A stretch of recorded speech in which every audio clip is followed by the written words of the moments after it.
Leo. This is a Leo Sun, Moon, Rising, and Venus bonus reading for the month of March. For your personal reading, kindly send me a direct message.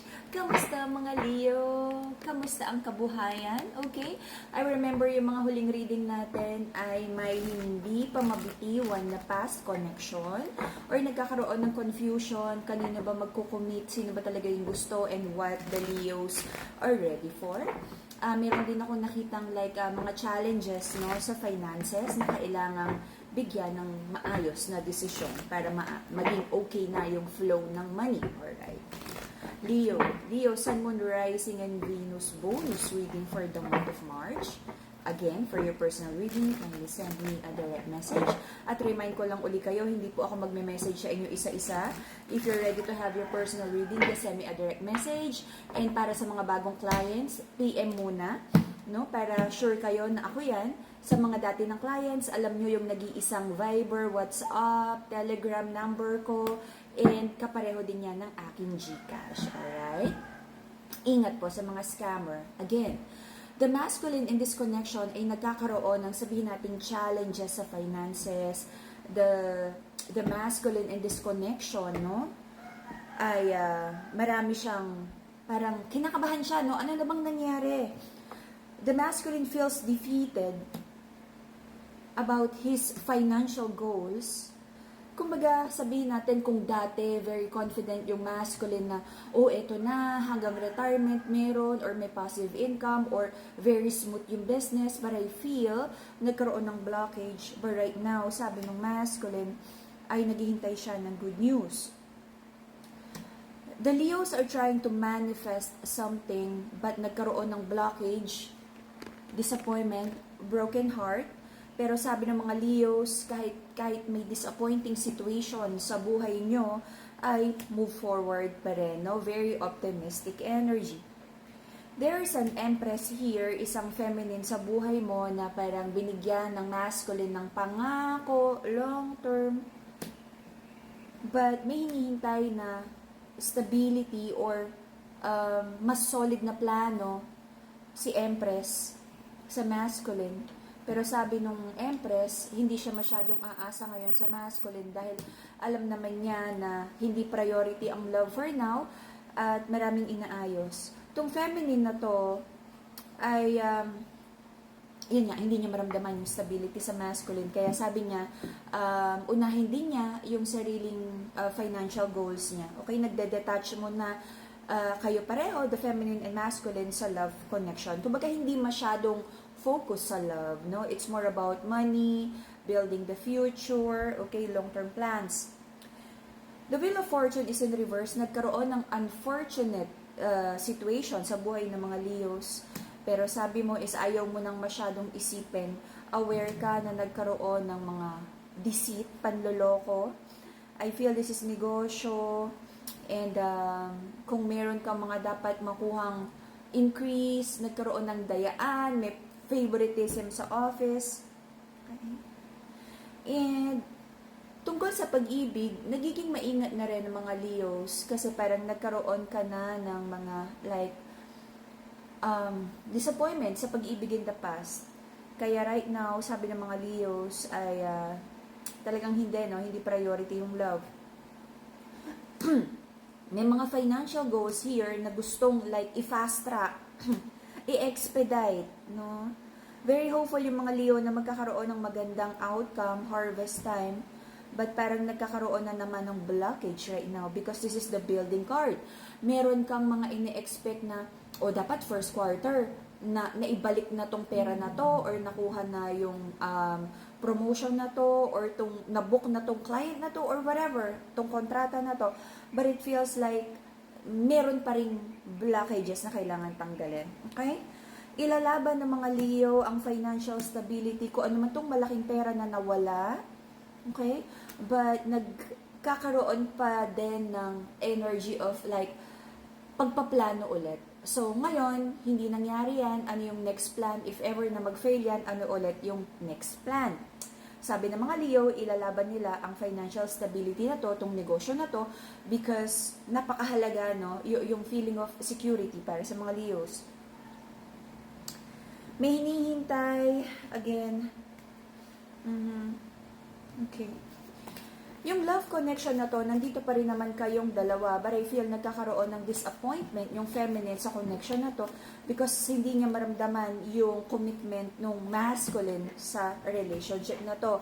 Pero kumbaga, ang sabi ng feminine, sabi ni Empress, no, the female in this connection ay, sige, hantayin niya.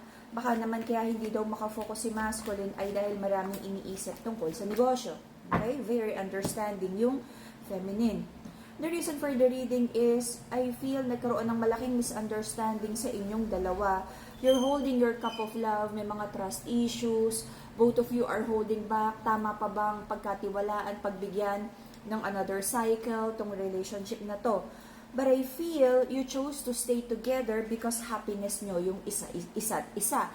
Or, for some of you na may mga batang involved sa relationship, pinili nyo to stay together para sa mga bata. Okay? Recent past, ang daming mga miscommunication, block communication, may mga bagay na dapat pag-usapan, but it feels like parang right now, ayaw nyo munang pag-usapan to dahil every time na susubukan yung mag-usap at i-fix yung situation, parang mas nagkakainisan, mas lumalala yung sitwasyon. So sabi nyo is, hayaan na lang muna, go with the flow. Okay? I-box muna yung mga tampuhan na yan at saka na ayusin kapag ready na tutukan ulit ang relationship na to because for now talagang maraming iniisip about mga ibang matters sa buhay. Okay? Whew. So, may prayers and manifestation sa mga Leo. Sabi ng mga Leo, gusto na niya, like, yung maayos na pagsasama, yung gusto ng mga Leo, yung soulmate energy, strong connection, very passionate. Kumbaga, sabihin natin all in, no? Passionate, loving connection, power couple energy, nakasama sa negosyo. Okay? May pinagpe-pray ang mga Leo na like that kind of strong connection. Okay? Hindi lang love, hindi lang lust, hindi lang kasama sa kabuhayan, but you know, lahat. Like the ideal connection. Right now, sabi ng mga Leos, ready naman siya to commit, ready siya for long term. Kaya tinitingnan niyang mabuti, if this person nakasama mo ngayon ay talagang long term. Woo! May nakikita akong trust issues here. Is someone being involved with a third party or maraming hindi na pagkakasunduan? Okay? You might be dealing with a Gemini, isa pang Leo, Aqua, Scorpio. So, Taurus. Sabi ng person ng mga Leo, alam niya kung ano yung gusto niya. You might be dealing with an Aquarian also. Sabi ng person ng mga Leo, gusto niya ng victory sa situation na to, sa love connection na to, but gusto niya ng katotohanan. At nakikita ka naman, Leo, ng person mo as their wish fulfillment. Okay? So, pag-isipang mabuti. Kasi I feel sa inyong dalawa, parang mas sigurado ang person mo sa'yo. Ikaw yung maraming doubts. So, meron kang mga iniisip, tama ba na magstay? I feel talaga, Leo, may doubt ka about your person, kung ito na ba talaga, kung may darating pa, may gusto ka bang balikan sa past connection. Ano yung kulang, Leo? You have to know kung ano yung kulang para makapag-decide ka. Kasi I feel solid naman yung person mo eh. Nakita ka niya as wish fulfillment at gusto niya ng victory with you. Ikaw, yung ang mga Leos right now, gusto naman ng commitment, but I feel may hang up ang mga Leo. Okay? So, sabi ng feminine sa connection na to, I feel yung may uncertainty, no, sa relationship na to, or may mga options pa sa isip, ay yung masculine. Okay? Kaya sabi ng feminine, hanggang hindi nabibigay yung solid plan sa kanya, ay medyo minamanage niya yung emotions na hindi siya masyadong ma-fall sa masculine. Until the end of June, may energy pa rin dito na parang Leo, you would hold back yung mga pagbibigay ng pagmamahal, atensyon, pagtitiwala, especially sa love connection na to.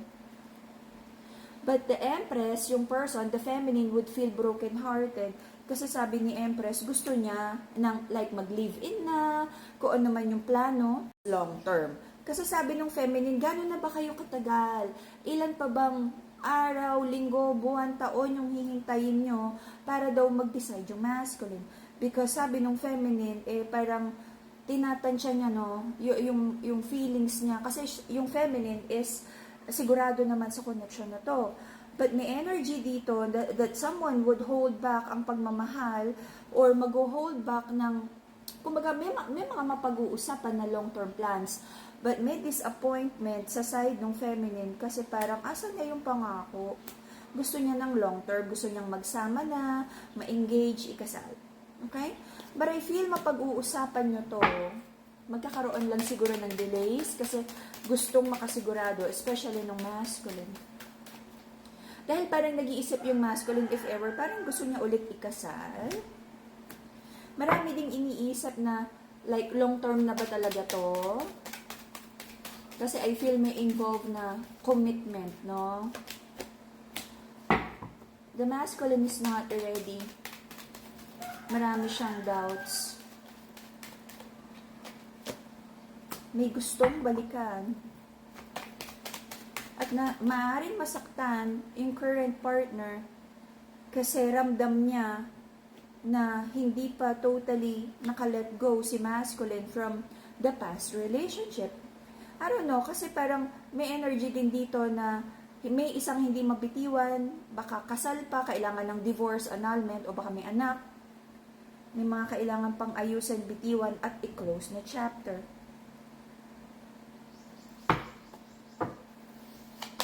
But I feel kung sino yung may gustong balikan, this is more about hang up lang.